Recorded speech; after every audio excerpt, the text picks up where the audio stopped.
Alright, it is time that we recap of what we did during the Blocktober. So first things first would be this PCG graph that creates a path. And this way, in this case, it's a highway. But basically we do have that spline. It can be aligned in any way, and we have this damage, and with that damage we can do adjustment like this, what makes ever more sense with our damage. In our damage calculation, like this probably makes the most sense, so we can alterate with that. We can have a few settings for our path generation. So to speed up a little bit the planning process, we can turn off, for example, the simple items that are on top to just have our pillar alignment. Or we can do the opposite, turn off the pillars, and just have this, just so it renders a little bit faster, because if you have a really tall and long bridge, like which is way bigger than this one, it can take some time. Then we have adjustments for our damage meter here. So if we want to go from 0.25 to 1 in the damage, we can do that just by putting this. We can adjust the thickness of our pillars. Of course, we're not that big. Maybe we go with a 3, and then we say, okay, maybe we want to have additional spacing, so let's go for a spacing of 200. And you see, okay, our pillars that are taller now, bigger now, they are spaced with a bigger spacing than the one that is set into our data procedural data assets. So if we have this, we have this where it's predefined with all the settings for each single element. The street piece, we have the high pole, we have the high pole again, because one is for the center, the other is for the outside. And then we have the same going on for our railing inside and our railing outside. And then we have a setup for the pillars. So this, what is here, defines what is actually in here. And that has been quite the journey. As you can see, we have a bunch of graphs that generate stuff. They're all part of this. We have the main graph here, deciding what is to be rendered when, and then we have the other graphs that are just part of it. This creates the pillars. This is also sub stuff for creating the pillar.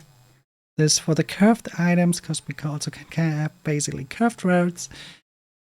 This is for our simple item, I call it. It's basically the one that is just spawned, the one that actually can have those damage.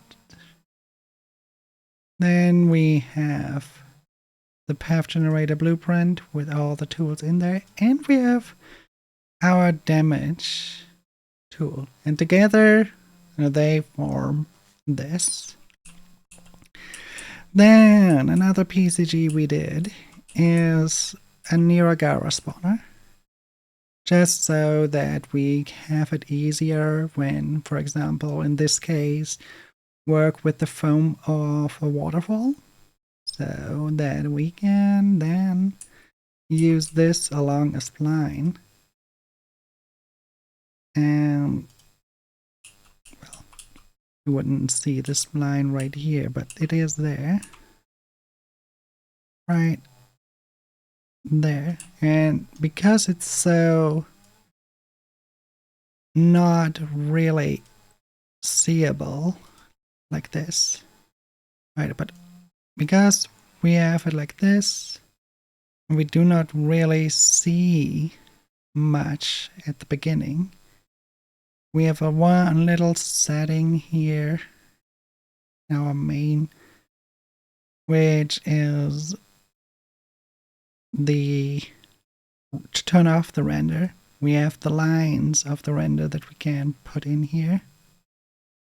We can give it an offset. We can adjust the interval. So if we say we want it to be 500 away from each other, we can use that. And we can add a rotation to it. So if I would not have the rotation of 90, so it would not face this way then. It would face this.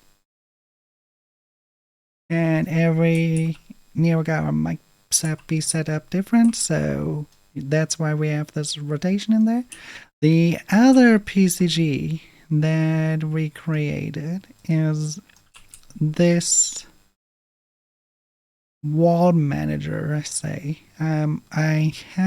It's a work in progress. It will populate an entire outpost in there, and you will be able to turn off the inner generation if not wanted, because sometimes you just want to draw a wall but not to have generated a town or anything inside there.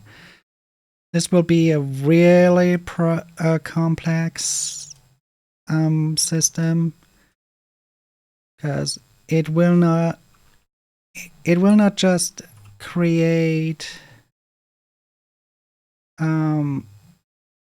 the towers like here. I will also have like a height setting just defined by this, that basically will be controlled then and set the height of the tower so that we have this element here be spawned on top a couple of times. Then onto the stuff that is not PCG and more ability related.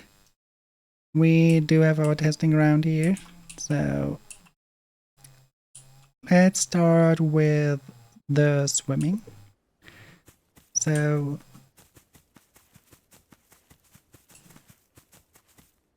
we have our swimming animation here, so that we actually are not sinking in and just swim.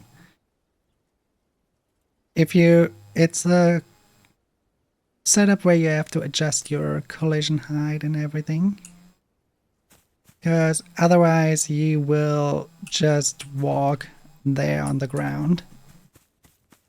So that's one thing. Another thing that is sadly still scuffed because root motion is not working correctly, and I still have to find out why that is our climbing. And yes, the lines are still for debugging, but it triggers it on the right spot. It just would have to put it there, so we have that there. And then the other one is a puzzle mechanic for our darkness ability. So we use it, and then we spawn basically a little, you can see it grow out of us and go back in, and once it's back in, we have no collision with it anymore. So when this ability is active, we can walk on this ghost path, and that's basically it. The rest is basically material setup. The most work was into the material to make it look like this. And yeah, we can walk this invisible path. We can add it to any, we can add it to any material. It can be a rotating platform or anything where you have to jump on this, right? And yeah, as mentioned earlier, if I take it away, my ability, let's go right in here. The collision is not there anymore and you fall down. That is everything we did. And we basically integrated that into our main scene to a point. And the ability part still has to be integrated because I kind of want to polish it a little bit more, especially our climbing. And of course, design. Having an animation, for example, when you summon this thing, for example, would be nice. Right now, everything is just the technical side, but here we have our main world where everything is being set up. We have our roads here. We do have this little campsite here. And we do have the foam set up here. And on the waterfalls more into the back. As you can see. And this way we can do a better planning on making the world more populated, less boring. And that's the goal of all the PCG and stuff. So that is the recap of our Blocktober 2025. And if you're looking for more of PCG stuff, Unreal Engine stuff, or Blender, then we have our Motivational Monday, where we basically do exactly that, working on projects like this. So, see you there.